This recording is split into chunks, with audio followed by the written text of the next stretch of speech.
আজিৰ ভিডিঅ'টোৰ জৰিয়তে এটি ভাল খবৰ জনাবলৈ চেষ্টা কৰিম। ৰাজ্যত অনুষ্ঠিত হ'ব গৈছে অৰুণোদয় 3.0। ইয়াৰ আগতে দুটাকৈ পৰ্যায়ত অনুষ্ঠিত হৈ গৈছে অৰুণোদয় স্কিম আৰু এইবাৰ 3 নম্বৰ পৰ্যায়। এটি ৰেচন কাৰ্ড আৰু এটি আধাৰ কাৰ্ড থাকিলে আপুনি সন্নিবিষ্ট হ'ব পাৰিব এই স্কিমৰ, অৰ্থাৎ এই স্কিমৰ সুবিধা আপুনি ল'ব পাৰিব। ৰাজ্যত অৰুণোদয় 3.0 ষ্টাৰ্ট হ'ব গৈ আছে অহা ছেপ্টেম্বৰ মাহত।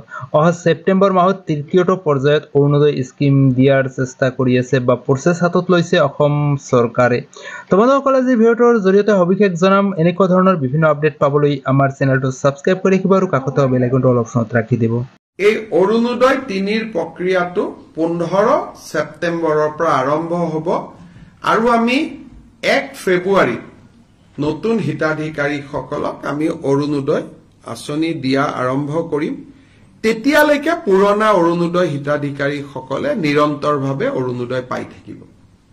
কিন্তু যেতিয়া 1 ফেব্ৰুৱাৰীত আমি নতুন অৰুণোদয় দিব যাম, পুৰণা বেনিফিচিয়াৰী দুই এজন হয়তো তেওঁলোকৰ কোনোবা ঘৰত চাকৰি পালে, কোনোবা ঘৰত গাড়ী কিনিলে, বিভিন্ন কাৰণত তেওঁলোকে নাপাব।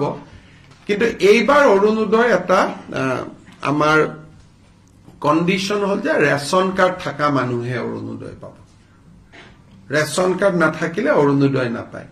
ৰেচন কাৰ্ড থাকিলে অৰুণোদয়টো কিয় পাব? ৰেচন কাৰ্ডবোৰ আধাৰ লিংক, গতিকে অট'মেটিক অৰুণোদয়টো তেতিয়া আধাৰ লিংক হৈ যাব। নহলে মই যোৱাবাৰ আপোনালোকক কৈছো যে বহুত সময়ত কিছু অৰুণোদয় বেনিফিচিয়াৰী কিছুমান মানুহৰ নাম সোমাইছে যাক বিচাৰি পাব দিগদাৰী হয় পিছত।